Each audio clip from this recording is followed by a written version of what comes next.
O Sinfonia, ele é um curta que sempre foi pensado a partir de uma linguagem mais experimental. A gente sempre tentou buscar mesmo a coisa do edital, de uma linguagem que trabalhasse o som a partir de uma narrativa, né, que o som tivesse uma força narrativa dentro do filme.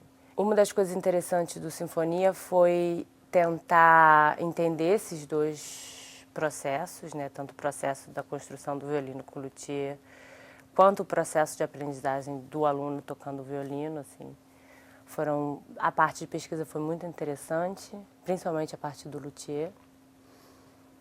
E no final das contas a gente chegou à conclusão de que era um filme que talvez não fosse tanto sobre o processo de se fazer um violino, nem o processo de se aprender a tocar um violino, mas era um filme justamente sobre as partes desse processo que normalmente não aparecem. As partes do processo que fazem parte dessa construção mesmo, tanto a construção do violino quanto a construção musical de um aluno. Eu acho que o Sinfonia é um filme sobre essa parte renegada do processo. É um filme que revela esse ruído de uma pessoa que não sabe tocar, esse ruído de um violino sendo construído. A gente visitou várias escolas de violino. A gente, das criancinhas bem pequenininhas, 2, 3 anos, que não sabem nem segurar o violino direito, até as pessoas mais avançadas.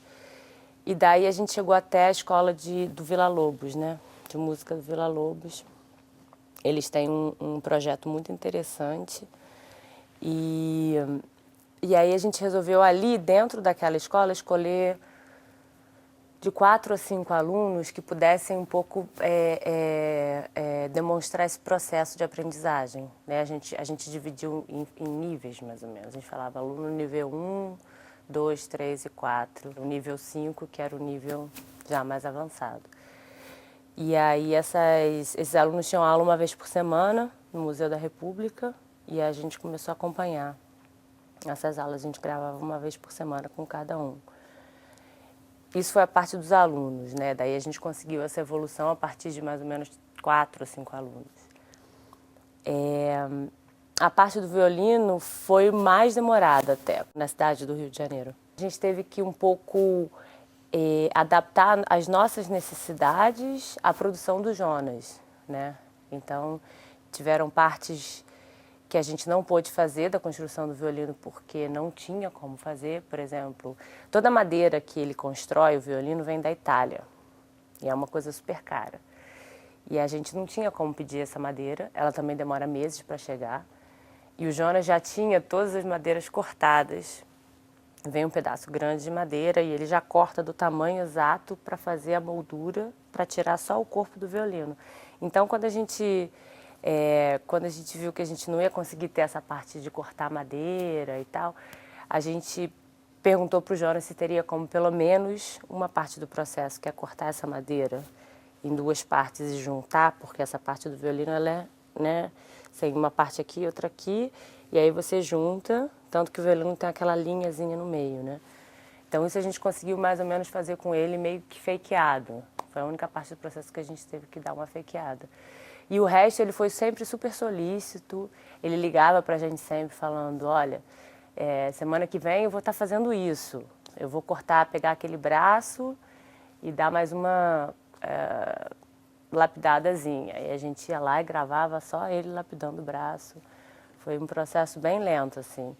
Porque também o processo de fazer um violino é um processo lento, porque você vai, corta a madeira e aí cola, você tem que deixar a madeira descansar um tempo para poder tocar nessa madeira de novo. A mesma coisa com o braço, você corta o braço, deixa o braço lá descansando. Então é um processo que tem o seu tempo. E a gente resolveu respeitar esse tempo do processo também. Então foi um processo apesar de ser um curta de 8 minutos, a gente ficou praticamente 6, 7 meses gravando. Como a gente sabia, a gente tinha estudado o processo com o Jonas, o luthier, a gente sabia mais ou menos o que a gente ia gravar cada dia, porque ele ligava e falava, hoje eu vou fazer o braço. Então a gente sabia que a gente estava indo lá fazer o braço. Então a gente se encontrava com o fotógrafo, com o Júlio, antes, e aí a gente pensava quase uma decupagem plano a plano, como a gente queria fazer.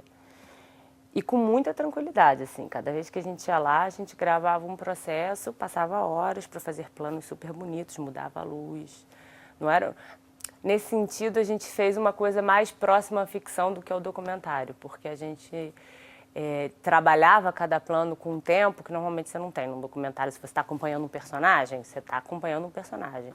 Se ele está dentro de um lugar escuro e sai para um lugar muito claro, você vai ter aquela diferença de luz, você vai ter aquela coisa feia de ter que botar um filtro, um ND rápido em cima da imagem, enfim.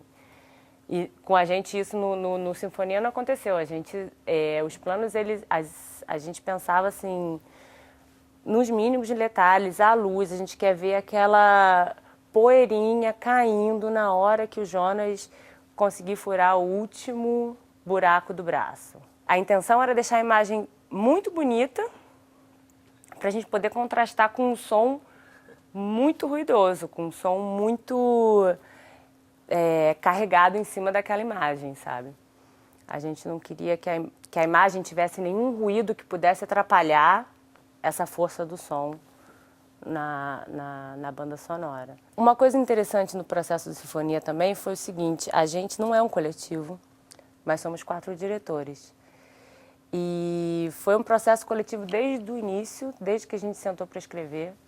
A gente trabalhava na mesma produtora, todo mundo junto, e a gente viu, enfim, o edital na internet. E acho que foi até a Julinha de Simone que falou: vamos escrever alguma coisa, vamos escrever algum projeto. A gente já está aqui trabalhando tanto para o projeto de outras pessoas, por que a gente não faz uma coisa para a gente? A gente decidiu, então, que íamos dirigir os 4, e a gente ia ver durante o processo como é que isso ia ser resolvido. A gente não sabia. Então, a primeira vez que a gente foi gravar, no primeiro dia no set, que foi com o Luthier, com o Jonas, foi um caos. Porque a gente não tinha levado monitor, a gente achou que não fosse necessário. E a gente via que estava todo mundo preocupado em ninguém avançar o espaço do outro. Mas também, ao mesmo tempo, você via que as pessoas estavam querendo dirigir de alguma maneira. E ficou uma situação meio do que está acontecendo. E aí a gente saiu dali, eu lembro, a gente foi almoçar depois, tomar uma cerveja, e a gente chegou à conclusão que a gente tinha que ter um monitor. E aí a gente, da próxima vez que a gente foi no Jonas também, fazer a segunda diária, a gente levou esse monitor e a gente começou a se revezar na direção. Então ficavam 3 no monitor e um dirigindo, e aí depois vinha o outro para dirigir, o outro vinha para o monitor, e isso se deu de uma maneira natural, impressionantemente, assim, foi uma coisa... Não tinha uma coisa, seus 20 minutos de direção passaram, volte para o monitor. Não, era uma coisa que surgiu naturalmente entre a gente, foi um movimento que foi acontecendo sem que a gente se desse muito conta de como ele estava acontecendo. No final das contas, todo mundo dirigiu uma parte do set naquele dia. A gente ia para a ilha de edição já com tudo conversado, né? A gente via o material antes, a gente fazia uma reunião antes, a gente discutia o que a gente queria passar para o editor.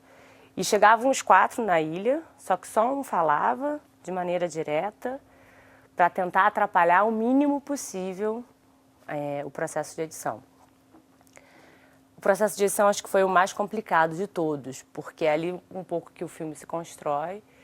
E eu acho que ali as diferenças ficaram talvez um pouco mais definidas, sabe? Um pouco mais marcadas. Mas de uma maneira ou de outra também... naturalmente as pessoas foram entendendo as funções ali dentro. O mercado de audiovisual teve um boom, assim. Eu acho que tanto por incentivos do governo federal, quanto por mais oportunidade mesmo, eu acho que não só o cinema, como todo o mercado de televisão, com esses programas de televisão a cabo que se abriram, enfim.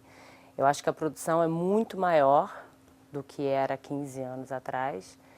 E eu acho que essa produção muito maior é um ótimo indicador de que a gente está indo para o caminho certo. Mas, ao mesmo tempo, eu acho que a gente tem muita coisa ainda a se fazer e a melhorar nesse processo. E, hoje em dia, a gente teria que pensar caminhos de como atingir mais pessoas com essa produção, como melhorar essa distribuição. Festival, sim, é um bom canal, mas não pode ser o único.